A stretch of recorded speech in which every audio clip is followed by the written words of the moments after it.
In written composition, every narrator or every author has some type of tone, okay? And tone is basically the writer's attitude.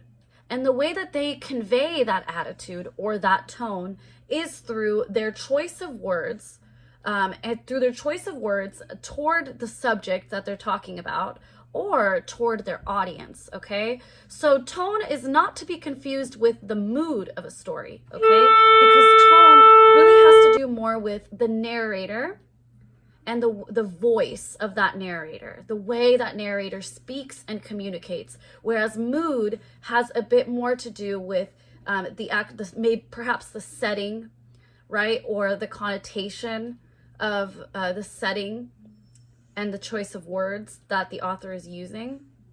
But in this case, tone really has to do with the author or the writer's attitude toward the audience or toward a subject, okay? And every written piece comprises of some kind of tone, and that tone helps to build toward the central theme, which is either the lesson or the message of the piece, okay? So if a tone is the writer or the narrator's attitude, what kind of a tone does our narrator in Shooting an Elephant take?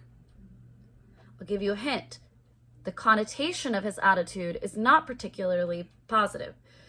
He says that he's completely against imperialism and colonization, though, like we said, was ironic, he is a soldier himself. He is part of the police force taking over the Burmese people, and yet he hates imperialism. So his attitude or his tone is oftentimes, one, he's annoyed with the British, right? So it's oftentimes this sort of tone of annoyance.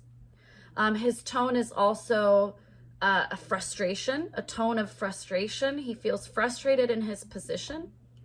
His tone is also very nervous, right? He has a very nervous tone. He's constantly on edge because he doesn't know what will happen to him, because he knows what happens to women who walk through the towns of Myanmar. They get pelted with things because the Burmese hate them and things like that. What happens to the British when they're trying to colonize a space, and you're really constantly in danger because people don't want that, right?